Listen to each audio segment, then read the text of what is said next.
ಮಾಣಿಕ್ಯಮೌಳಿ ಸ್ಫುರತ್ ತಾರಾನಾಯಕಶೇಖರಾಂ ಸ್ಮಿತಮುಖೀಂ आपीनवक्षोरुहां पाणिभ्यामलिपूर्णरत्नचषकं रक्तोत्पलं बिभ्रतीं सौम्यां रत्नघटस्थरक्तचरणां ध्यायेत् परामंबिकाम्. ಶ್ರೀಲಲಿತಾ ಸಹಸ್ರನಾಮದಲ್ಲಿ 730ನೆಯ ನಾಮ ಪ್ರೇಮರೂಪ, ಪ್ರೇಮ ಸ್ವರೂಪಿ. ಎಲ್ಲರಿಗೂ ಸಮಾನವಾದಂತಹ ಪ್ರೀತಿಯನ್ನು ತೋರೋಳು ಆ ಜಗನ್ಮಾತೆ. ಮಾತೆಯ ಅನುಗ್ರಹವನ್ನು ಪಡೆದಂತಹ ಯೋಗಿಗಳು ಎಲ್ಲರೂ ಒಂದೇ ಅನ್ನುವಂತಹ ಜ್ಞಾನವನ್ನು ಪಡೆದು ತಾವು ಇಡೀ ಜಗತ್ತನ್ನು ಸಮಾನವಾಗಿ ಪ್ರೀತಿಸ್ತಾರೆ, ಎಲ್ಲೆಲ್ಲೂ ಆನಂದವನ್ನೇ ಅನುಭವಿಸ್ತಾರೆ. ಅಂತಹ ಸಾಧು ಸತ್ಪುರುಷರ ಸಂಪರ್ಕದಿಂದಾಗಿ ಕ್ರೂರ ಮೃಗಗಳು ಸಹ ತಮ್ಮ ಸಹಜವಾದಂತಹ ವೈರತ್ವವನ್ನು ಮರೆತು ಪ್ರಶಾಂತವಾಗಿರುತ್ತವೆ. ಅಂತಹ ಸಾಧಕರ ದೃಷ್ಟಿಗೆ ಜಗತ್ತೆಲ್ಲವೂ ಸಹ ದಿವ್ಯಾನಂದ ಭರಿತವಾಗಿ ಶಾಂತವಾಗಿ ತೋರುತ್ತೆ. ಇಂತಹ ನಿಶ್ಚಲವಾದಂತಹ ಉನ್ನತ ಮನಸ್ಥಿತಿಯನ್ನು ಆ ಮಾತೆಯ ಪ್ರೀತಿಯ ಅನುಗ್ರಹದಿಂದ ಮಾತ್ರ ಪಡೆಯೋದಕ್ಕೆ ಸಾಧ್ಯ. ರಾಗ ದ್ವೇಷಗಳಿಲ್ಲದಂತಹ ಪರಿಪೂರ್ಣ ಪ್ರೇಮವೇ ಸತ್ಯ ಅಂತ ಸಾರಿ ಹೇಳುತ್ತೆ ಆ ಯೋಗಿಗಳ ಒಂದು ನಿಷ್ಕಲ್ಮಶ ಜೀವನ. ಬ್ರಹ್ಮಾಂಡದ ಜನನಿಯಾದಂತಹ ಮಾತೆ ತನ್ನ ಸಮಸ್ತ ಸೃಷ್ಟಿಯನ್ನು ಒಂದೇ ವಿಧವಾದ ಪ್ರೀತಿಯಿಂದ ಸಲಹುತ್ತಾಳೆ. ಆದರೆ ಯಾವುದೇ ವಸ್ತು ಅಥವಾ ವಿಷಯದಲ್ಲಿ ಆಕೆ ವ್ಯಾಮೋಹವನ್ನು ಹೊಂದಿರೋದಿಲ್ಲ. ಆ ಸೃಷ್ಟಿಯಿಂದ ಆಕೆ ಏನನ್ನು ಬಯಸೋದೂ ಇಲ್ಲ. ಶುದ್ಧ ಪ್ರೀತಿ ಈ ರೀತಿ ಸ್ವಾರ್ಥರಹಿತವಾಗಿರುತ್ತೆ. ಕೇವಲ ಎಲ್ಲರ ಏಳಿಗೆಯನ್ನಷ್ಟೇ ಬಯಸುತ್ತೆ. ತನ್ನ ಭಕ್ತರನ್ನು ಇಂತಹದೇ ಶುದ್ಧ ಭಾವ ಉಂಟಾಗುವಂತೆ ಮಾಡೋಳು ಆ ಜಗನ್ಮಾತೆ. ಯಾರಿಗೆ ನಿಜವಾದ ಭಕ್ತಿ ತುಂಬಿರುತ್ತೋ, ಮಾತೆಯಲ್ಲಿ ಶ್ರದ್ಧೆ ಇರುತ್ತೋ, ಅವರು ಬೇರೆ ಯಾರನ್ನೂ ದ್ವೇಷಿಸೋದಿಲ್ಲ, ಯಾರ ಮೇಲೆ ಅಸೂಯೆನೂ ಪಡೋದಿಲ್ಲ, ಅಥವಾ ಯಾರ ಮೇಲೆ ಅತಿಯಾದ ವ್ಯಾಮೋಹವನ್ನು ಹೊಂದಿರೋದಿಲ್ಲ. ಎಲ್ಲರನ್ನು ಪ್ರೀತಿಯಿಂದ ಕಾಣ್ತಾರೆ. ಎಲ್ಲವೂ ಆ ಜಗತ್ ಸೃಷ್ಟಿ, ಎಲ್ಲವೂ ಆ ಜಗನ್ಮಾತೆಯ ಸೃಷ್ಟಿ ಅಂತ ಅರಿವಿರೋದ್ರಿಂದ ಯಾರಂತಾನೆ ದ್ವೇಷಿಸಕ್ಕೆ ಸಾಧ್ಯ? ತನ್ನಂತೆ ಇತರರು ಅನ್ನೋ ದೃಷ್ಟಿ ಬೆಳೆದಿರುವಾಗ ತಾನು ಮತ್ತೊಬ್ಬರನ್ನು ದ್ವೇಷಿಸೋಕ್ಕೆ ಸಾಧ್ಯವಾದರೂ ಹೇಗಾಗುತ್ತೆ? ಎಲ್ಲವೂ ಒಂದೇ, ನಾನು ಬೇರೆ ಅಲ್ಲ, ಅವರು ಬೇರೆ ಅಲ್ಲ ಅನ್ನೋ ಭಾವ ಅವರಲ್ಲಿ ಉಂಟಾಗಿರುತ್ತೆ. ಅಂತಹ ಶುದ್ಧ ಭಾವವನ್ನು ನೀಡೋಳು ಆ ಜಗನ್ಮಾತೆ. 731ನೆಯ ನಾಮ ಪ್ರಿಯಂಕರಿ, ಪ್ರಿಯವನ್ನು ಉಂಟು ಮಾಡುವಂಥವಳು. ಬ್ರಹ್ಮಾಂಡವನ್ನು ಸೃಷ್ಟಿಸಿ ಎಲ್ಲರನ್ನ ಸಾಕಿ ಸಲಹುತ್ತಾ ಇರುವಂತಹ ಮಾತೆ ಸಕಲ ಜೀವಕೋಟಿಗೂ ಪ್ರಿಯವನ್ನೇ ಉಂಟು ಮಾಡ್ತಾಳೆ. ಅಜ್ಞಾನವನ್ನು ಕಳೆದು ಶಾಶ್ವತ ಸುಖವನ್ನು ಕರುಣಿಸ್ತಾಳೆ. ಪ್ರಕೃತಿಯಲ್ಲಿ ಅಡಗಿರುವಂತಹ ಸುಂದರ ದೃಶ್ಯಗಳು, ಗಾಳಿ, ಬೆಳಕು, ಆಹಾರ, ನೀರು, ಹೀಗೆ ಸಮಸ್ತ ಜೀವಕೋಟಿಯ ಬದುಕಿಗೆ ಅಗತ್ಯವಿರುವ ಎಲ್ಲವನ್ನೂ ಒದಗಿಸ್ತಾ ತನ್ನ ವಾತ್ಸಲ್ಯವನ್ನು ಪ್ರೀತಿಯನ್ನು ತೋರಿಸ್ತಾ ಇದ್ದಾಳೆ ಆ ಜಗನ್ಮಾತೆ. ಹಾಗೆ ತನ್ನ ಭಕ್ತರೂ ಸಹ ರಾಗದ್ವೇಷಗಳಿಂದ ಬಿಡುಗಡೆ ಹೊಂದಿ ಸಮಸ್ತ ಜಗತ್ತನ್ನು ಪ್ರೀತಿಸುವಂತಹ ಜ್ಞಾನೋದಯವನ್ನು ಉಂಟು ಮಾಡೋಳು ಆ ತಾಯಿ. 732ನೆಯ ನಾಮ ನಾಮಪಾರಾಯಣ ಪ್ರೀತ, ನಾಮಪಾರಾಯಣದಿಂದ ಸುಪ್ರೀತಳಾಗುವಂಥವಳು. ಇದ್ರ ಬಗ್ಗೆ ದೇವಿ ಭಾಗವತದಲ್ಲಿ ಒಂದು ಉಲ್ಲೇಖವನ್ನು ಕಾಣ್ಬೋದು. ಅಕಾರಾದಿ ಕ್ಷಕಾರಾಂತೈ ಸರ್ವೈರ್ವರ್ಣೈಸ್ತು ಯೋಜಿತೈ ಅಸಂಖ್ಯೇಯಾನಿ ನಾಮಾನಿ ಭವಂತಿ ರಘುನಂದನ. ಅಕಾರದಿಂದ ಕ್ಷಕಾರದವರೆಗಿನ ಸ್ವರ ವ್ಯಂಜನಗಳನ್ನು ಸೇರಿಸಿದ್ರೆ ಅಸಂಖ್ಯಾತ ನಾಮಗಳಾಗತ್ತೆ. ಚೈತನ್ಯ ಭರಿತವಾದಂತಹ ಆ ಜಗನ್ಮಾತೆಯ ದಿವ್ಯ ನಾಮಗಳ ನಿತ್ಯ ಪಾರಾಯಣದಿಂದ ಜಗನ್ಮಾತೆ ಪ್ರಸನ್ನಳಾಗ್ತಾಳೆ. ಇದು ಯಾವುದೇ ಸ್ತೋತ್ರವಾಗಬಹುದು, ಸಹಸ್ರನಾಮವೂ ಆಗಬಹುದು. ಇದ್ರ ಬಗ್ಗೆ ದೇವಿಯ ಒಂದು ಮಾತೇ ಇದೆ. ಪಶ್ಚಾನ್ನಾಮ ಸಹಸ್ರಮೇ ಕೀರ್ತಯೇನ್ಮಮ ತುಷ್ಟಯೇ ಮಾಮರ್ಚಯತು ವಾ ಮಾ ವಾ ವಿದ್ಯಾಂ ಜಪತು ವಾ ನವ ಕೀರ್ತಯೇನ್ ನಾಮ ಸಹಸ್ರಮಿದಂ ಮತ್ಪ್ರೀತಯೇ ಸದಾ ಮತ್ಪ್ರೀತ್ಯ ಸಕಾನ್ ಕಾಮಾನ್ ಲಭತೆ ನಾತ್ರ ಸಂಶಯ. ಸಹಸ್ರನಾಮವ ನನ್ನ ಪ್ರೀತಿಗಾಗಿ ಪಠಿಸ್ಬೇಕು. ನನ್ನನ್ನು ಪೂಜೆ ಮಾಡಲಿ ಅಥವಾ ಮಾಡದೇ ಇರಲಿ, ನನ್ನ ಮಂತ್ರವನ್ನು ಜಪ ಮಾಡಲಿ ಅಥವಾ ಜಪ ಮಾಡದೇ ಇರಲಿ, ಆದರೆ ನನ್ನ ಪ್ರೀತಿಗಾಗಿ ಸಹಸ್ರನಾಮವನ್ನು ಸದಾ ಪಠಣ ಮಾಡ್ತಾ ಇದ್ದರೆ ನನ್ನ ಅನುಗ್ರಹದಿಂದ ಆತ ಸಕಲ ಇಷ್ಟಾರ್ಥಗಳನ್ನು ಪಡಿತಾನೆ, ಇದರಲ್ಲಿ ಸಂಶಯವಿಲ್ಲ ಅಂತ ದೇವಿನೇ ಈ ಸಹಸ್ರನಾಮದ ಫಲಶ್ರುತಿಯಲ್ಲಿ ತಿಳಿಸಿರೋದನ್ನ ಕಾಣ್ತೀವಿ. ಹಾಗಾಗಿ ಸಹಸ್ರನಾಮದ ಪಾರಾಯಣಕ್ಕೆ ಅಷ್ಟೊಂದು ಮಹತ್ತಿರೋದು. ಆ ದೇವಿ ಸುಪ್ರೀತಳಾಗ್ತಾಳೆ ಈ ಸಹಸ್ರನಾಮವನ್ನು ಪಠಿಸೋದ್ರಿಂದ. ಪಾರಾಯಣ ಅಂದರೆ ಜಗನ್ಮಾತೆಯ ಅಪಾರವಾದಂತಹ ಶಕ್ತಿ, ತೇಜಸ್ಸು, ಮಹಿಮೆ, ಜ್ಞಾನ ಇವುಗಳನ್ನು ಏಕಾಗ್ರ ಚಿತ್ತದಿಂದ ಸ್ಮರಿಸ್ತಾ ಆನಂದದಿಂದ ಕೂಡಿರುವಂತಹ ಸ್ಥಿತಿ. ಪಾರಾಯಣ ಮಾಡೋದಂದರೆ ಸುಮ್ಮನೆ ಕಾಟಾಚಾರಕ್ಕಾಗಿ 1000 ನಾಮಗಳನ್ನು ಹೇಳೋದಲ್ಲ.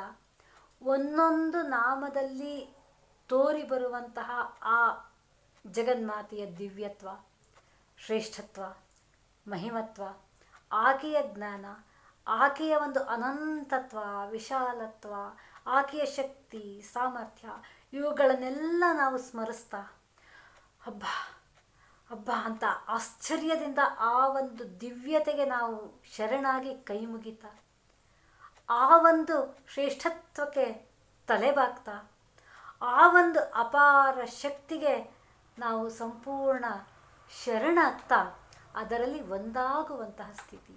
ಆ ರೀತಿಯಾಗಿ ನಾವು ಪಾರಾಯಣವನ್ನು ಮಾಡಬೇಕು. ಇದರಲ್ಲಿ ಕೇವಲ ಮನಸ್ಸು ಪರಿಶುದ್ಧವಾಗಿರಬೇಕು, ಪ್ರೀತಿ ಆನಂದದಿಂದ ತುಂಬಿರಬೇಕು. ಇಂತಹ ಸಾತ್ವಿಕ ಶಕ್ತಿಯಿಂದ ಕೂಡಿ ಸಾಧನೆಯಲ್ಲಿ ತೊಡಗಿರುವಂತಹ ಭಕ್ತರನ್ನು ಕಂಡ್ರೆ ದೇವಿ ಸುಪ್ರೀತಳಾಗಿ ಬೇಕಾದಂತಹ ವರವನ್ನು ಕೊಡ್ತಾಳೆ. ಈ ಪಾರಾಯಣ ಅಥವಾ ಸ್ತೋತ್ರ, ಜಪ ಇವುಗಳಿಂದ ನಾವು ಹಲವಾರು ಪ್ರಯೋಜನಗಳನ್ನು ಪಡ್ಕೋಬಹುದು. ಸಾಧಕರಿಗೆ ಇದು ಪ್ರಾಣದ ಬಲವನ್ನು ನೀಡುತ್ತೆ. ಈ ಮನಸ್ಸಿನ ಏಕಾಗ್ರತೆಯನ್ನು ಸಾಧಿಸ್ಬೋದು.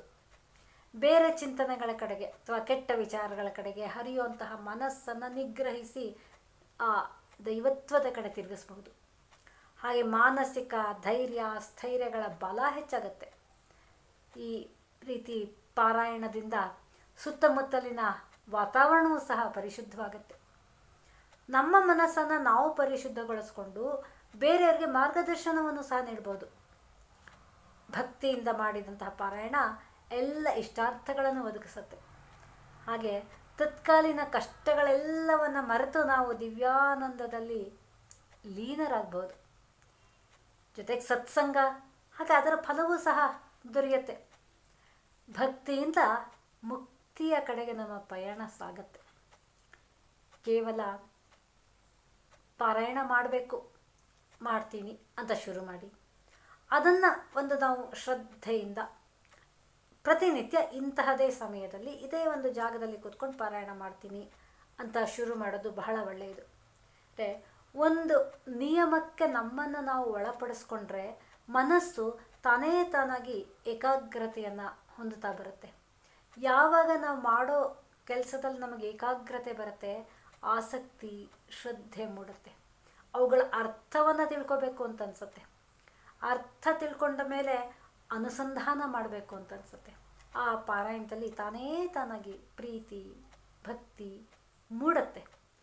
ಆಗ ನಾವು ಶ್ರದ್ಧೆಯಿಂದ ಮಾಡಿದಂತಹ ಪಾರಾಯಣ ಬೇಕಾದಂತಹ ಫಲವನ್ನು ಕೊಡುತ್ತೆ. ಇಷ್ಟೆಲ್ಲ ಅದ್ಭುತ ಶಕ್ತಿಗಳು ಇದೆಯಲ್ಲ ಈ ಪಾರಾಯಣಕ್ಕೆ. ಇದನ್ನು ಮಾಡ್ಬೇಕಾದ್ರೆ ನಾವು ಎಷ್ಟು ಕಷ್ಟಪಡಬೇಕು, ಎಷ್ಟೆಲ್ಲ ಹಣ ಖರ್ಚು ಮಾಡಬೇಕು ಅಂತೇನಾರು ಇದೆಯಾ? ಯಾವುದೇ ರೀತಿ ಕಷ್ಟ ನಾವು ಪಡಬೇಕಾಗಿಲ್ಲ.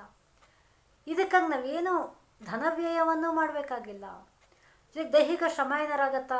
ಅದೂ ಇಲ್ಲ. ದೈಹಿಕ ಶ್ರಮ ಇಲ್ಲ, ಉಪವಾಸ ಮುಂತಾದಂತಹ ನಿಯಮಗಳ ಅಗತ್ಯವೂ ಸಹ ಇಲ್ಲ. ಹೋಲಿ ಬೇರೆ ಯಾರು ಸಹಾಯ ಮಾಡಬೇಕು, ಅಯ್ಯೋ ಏನು ಮಾಡಲಿ, ನನಗೆ ಯಾರೂ ಸಹಾಯನೇ ಮಾಡ್ತಾ ಇಲ್ಲ, ಬೇಡ, ಯಾರ ಬೇರೆಯವರ ಸಹಾಯವೂ ಇದಕ್ಕೆ ಬೇಕಾಗಿಲ್ಲ. ಕೇವಲ ನಮ್ಮ ಮನಸ್ಸಿನ ಒಳಗಿನ ಶ್ರದ್ಧಾಭಕ್ತಿಯಿಂದ, ಪರಿಶುದ್ಧ ಮನಸ್ಸಿನಿಂದ ಆ ಭಗವತಿಯನ್ನು ನಾವು ಸದಾಕಾಲ ಚಿಂತಿಸೋಕ್ಕೆ ಪ್ರಾರಂಭಿಸಿದ್ರೆ ನಮ್ಮ ಲೌಕಿಕ ಕಷ್ಟಗಳೆಲ್ಲವೂ ಪರಿಹಾರವಾಗಿ ಮನಸ್ಸಿನಲ್ಲಿ ಶಾಂತಿ ನೆಲೆಸುತ್ತೆ. ಇದರಿಂದ ಪಾರಮಾರ್ಥಿಕ ಸುಖವೂ ಲಭಿಸುತ್ತೆ. ಭಕ್ತಿ ತೀವ್ರವಾಗ್ತಾ ಹೋದಂಗೆ ಆತ್ಯಂತಿಕ ದುಃಖ ನಿವೃತ್ತಿ ರೂಪವಾದಂತಹ ಮುಕ್ತಿನೂ ನಮ್ಮದಾಗತ್ತೆ. ನನಗೇನೂ ಗೊತ್ತಿಲ್ಲ ಅನ್ನುವಂತಹ ಹಂತದಿಂದ ಪ್ರಾರಂಭ ಮಾಡಿದ್ರಿ, ಅದರಲ್ಲಿ ನಾವು ಪ್ರೀತಿ ಭಕ್ತಿ ಶ್ರದ್ಧೆಯನ್ನು ತುಂಬುತ್ತಾ ಹೋದರೆ ಸಾಕು.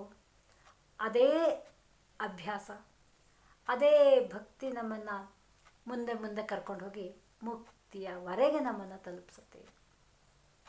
ಜಗನ್ಮಾತೆ ನಮ್ಮಿಂದ ಏನನ್ನು ಬಯಸೋದಿಲ್ಲ, ಆದರೆ ನಮಗಾಗಿ ಎಲ್ಲವನ್ನ ನೀಡಿದ್ದಾಳೆ. ಆ ಎಲ್ಲವನ್ನೂ ನೀಡಿರುವಂತಹ ದೈವಿ ಶಕ್ತಿಯನ್ನು ನಾವು ಕೃತಜ್ಞತಾಪೂರ್ವಕವಾಗಿ ಸ್ಮರಿಸೋದು ಒಂದೇ ನಮ್ಮ ಕೈಯಿಂದ ಮಾಡೋಕ್ಕಾಗೋದು. ಅದೊಂದೇ ನಮ್ಮಿಂದ ಸಾಧ್ಯ. ಅದನ್ನು ಮಾಡೋಕ್ಕೂ ನಾವು ಹಿಂದೆಟ್ಟಾಕ್ಬೇಕಾ? ಇಡೀ ಜಗತ್ತನ್ನು ಸಲಹುತ್ತಾ ಇದ್ದಾಳೆ ತಾಯಿ. ಇಷ್ಟೆಲ್ಲ ಮಾಡ್ತಾ ಇದೆಯಲ್ಲ ತಾಯಿ, ನಾನು ನಿನಗೆ ಏನು ಕೊಡಲಿ?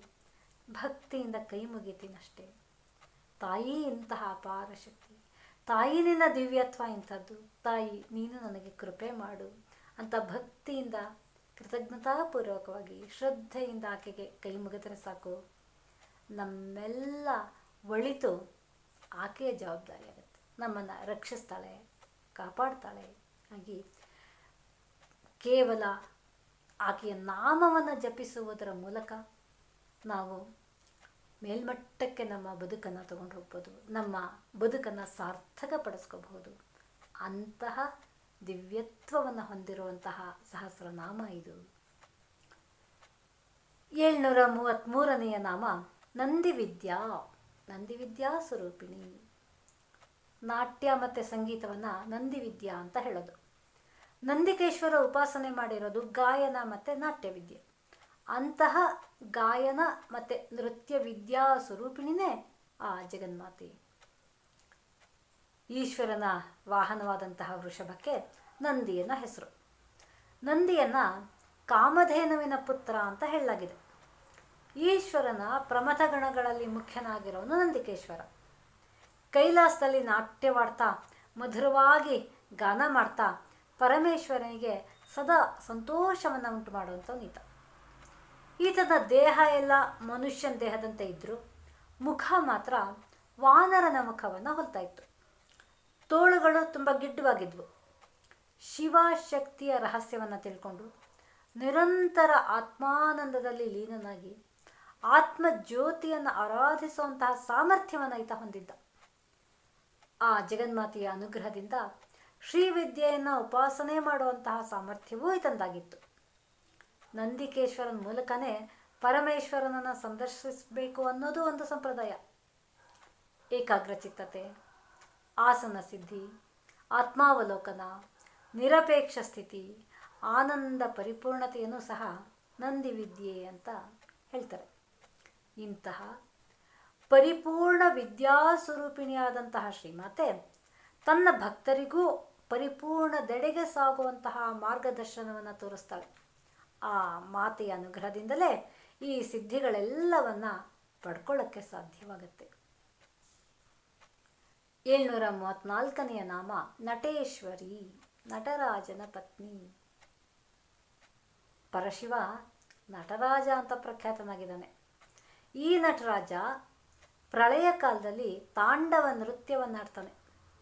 ಈತನ ಪತ್ನಿಯಾಗಿ ಜಗತ್ತನ್ನು ಸಲಹುತ್ತಾ ಇರೋಳು ಆ ಜಗನ್ಮಾತೆ. ಗಾನ ಮತ್ತು ನೃತ್ಯ ವಿದ್ಯೆಗಳ ಒಡತಿ ನಟೇಶ್ವರಿ ಎನಿಸಿರುವಂತಹ ಮಾತೆ. 735ನೇ ನಾಮ ಮಿಥ್ಯಾ ಜಗದಧಿಷ್ಠಾನ. ಮಿಥ್ಯಾ ಜಗತ್ತಿಗೆ ಆಧಾರಭೂತಳಾಗಿರುವಂಥಳು. ಸೃಷ್ಟಿಗೆ ಮೊದಲು ಈ ಜಗತ್ತಿರೋದಿಲ್ಲ, ಪ್ರಳಯದ ನಂತರನೂ ಇರೋಲ್ಲ. ಆದರೆ ಈಗ ಮಾತ್ರ ಇದ್ದಂತೆ ತೋರಿಕೊಳ್ಳುವಂತಹ ಈ ಜಗತ್ತನ್ನು ಮಿಥ್ಯೆ ಅಂತ ಜ್ಞಾನಿಗಳು ಹೇಳಿದ್ದಾರೆ. ಜಗತ್ತು ಮತ್ತು ದೇಹ ಶಾಶ್ವತವಲ್ಲ, ಇಂದ್ರಜಾಲದಂತೆ ಅದು ಕಲ್ಪಿತವಾದ್ದರಿಂದ ಮಿಥ್ಯಾರೂಪವಾದದ್ದು. ತತ್ಸೃಷ್ಟ ತದೇವಾನುಪ್ರಾವಿಶ ತನ್ನ ಶ್ರುತಿಯಂತೆ ಜಗತ್ತು ಹೇಗೆ ಸೃಷ್ಟಿಯಾಗ್ತಾ ಬರುತ್ತೋ ಹಾಗೆ ಆ ಜಗತ್ತಿನಲ್ಲಿ ಅಂತರ್ಯಾಮಿಯಾಗಿ ಆಧಾರಭೂತಳಾಗಿದ್ದಾಳೆ ಆ ತಾಯಿ. ಜಗತ್ತು ಮಿಥ್ಯೆ ಆದರೂ ಅದಕ್ಕೆ ಆಧಾರ ಆಗಿರುವಂತಹ ಪರಬ್ರಹ್ಮ ಸ್ವರೂಪಿಣಿಯಾದಂಥ ದೇವಿ ಮಾತ್ರ ಶಾಶ್ವತ ಸ್ವರೂಪಿ. ಇದರ ಬಗ್ಗೆ ದೇವಿ ಭಾಗವತ ಒಂದು ಮಾತು ಹೇಳುತ್ತೆ. ಸರ್ವಂ ಖಲ್ವಿದಮೇವಾಹಂ ನಾಣ್ಯದಸ್ತಿ ಸನಾತನಂ. ನಾನೊಬ್ಬಳೇ ಇದೆಲ್ಲವೂ ಆಗಿದ್ದೀನಿ, ನನಗಿಂತ ಸನಾತನವಾದದ್ದು ಬೇರೆ ಯಾವುದೂ ಇಲ್ಲ ಅನ್ನೋ ಮಾತು ಅಲ್ಲಿ ಕಂಡುಬರುತ್ತೆ. ಭಗವತಿಯೇ ಹೇಳಿರುವಂಥ ಮಾತು. ಸೃಷ್ಟಿಗೆ ಪೂರ್ವದಲ್ಲಿ, ಪ್ರಳಯದ ನಂತರ ಇರುವಂತಹ ಏಕೈಕ ತತ್ವ ಅಂದರೆ ಆ ಪರಬ್ರಹ್ಮ ಸ್ವರೂಪಿಣಿ ಮಾತೆ ಮಾತ್ರ. ಹಾಗೆ ಗೌಡಪಾದಕಾರಿಕೆ ಒಂದು ಮಾತು ಸಹ ಇದೆ. ಮಾಯಾ ಮಾತ್ರಮಿದಂ ದ್ವೈತಮದ್ವೈತಂ ಪರಮಾರ್ಥತಃ. ಈ ದ್ವೈತ ಮಾಯಾ ಮಾತ್ರವಾದದ್ದು, ಅದ್ವೈತವೇ ಪರಮಾರ್ಥವಾದದ್ದು. ಅಂದರೆ ಏಕಮಾತ್ರವಾಗಿರುವ ಪರಬ್ರಹ್ಮ ತತ್ವವೊಂದನ್ನು ಬಿಟ್ಟು ಉಳಿದದ್ದೆಲ್ಲವೂ ಅಶಾಶ್ವತ, ನಶ್ವರ. ಆ ಒಂದೇ ಪರಬ್ರಹ್ಮ ವಸ್ತುವೇ ಅನೇಕವಾಗಿ ತೋರ್ತಾ ಇರೋದು. ಒಂದೇ ವಸ್ತು ಅನೇಕವಾಗಿ ನಮಗೆ ಭಾಸವಾಗ್ತಾ ಇದೆ, ತೋರ್ತಾ ಇದೆ. ಹಾಗಾಗಿ ಆ ಭಾಸವಾಗ್ತಾ ಇರೋದೆಲ್ಲವೂ ಸಹ ಮಿಥ್ಯ, ಅಶಾಶ್ವತ, ನಶ್ವರ. ಆದರೆ ಅದೆಲ್ಲದಕ್ಕೆ ಆಧಾರವನ್ನು ಒದಗಿಸಿರುವಂಥಳು ಆ ಏಕೈಕ ಶಾಶ್ವತ ತತ್ವವಾದಂತಹ ಪರಬ್ರಹ್ಮ ಸ್ವರೂಪಿಣಿ. ಏಕಂ ಸತ್ವಿಪ್ರ ಬಹುಧಾ ವದಂತಿ ಅನ್ನಂಗೆ ಒಂದೇ ಇರೋದು ಪರಬ್ರಹ್ಮ. ನಾನಾ ರೂಪದಿಂದ, ನಾನಾ ನಾಮಗಳಿಂದ ಈ ಜಗತ್ತಿನಲ್ಲಿ ಹರಡಿ ಹೋಗಿದೆ. ನಮ್ಮಿಷ್ಟ ಬಂದ ರೂಪದಲ್ಲಿ ಆ ಭಗವತ್ ತತ್ವವನ್ನು ನಾವು ಆರಾಧಿಸ್ತೀವಿ. ಆದರೆ ಹಿಂದೆ ಇರುವಂತಹ ಶಾಶ್ವತ ಸತ್ಯ ಚೈತನ್ಯ ಒಂದೇ. ಅಂತಹ ಜ್ಞಾನವನ್ನು ದೊರಕಿಸಿಕೊಡುವಂತಹ ಸಹಸ್ರನಾಮದ ಒಂದೊಂದೇ ನಾಮಗಳ ಅರ್ಥವನ್ನು ತಿಳ್ಕೊತಾ ಮುಂದುವರಿಯೋಣ. ಮುಂದಿನ ನಾಮಗಳ ಅರ್ಥವನ್ನು ಮುಂದೆ ಗಮನಿಸೋಣ. ಯಾ ದೇವಿ ಸರ್ವಭೂತೇಷು ಮಾತೃರೂಪೇಣ ಸಂಸ್ಥಿತಾ ನಮಸ್ತಸ್ಯೈ ನಮಸ್ತಸ್ಯೈ ನಮಸ್ತಸ್ಯೈ ನಮೋ ನಮಃ.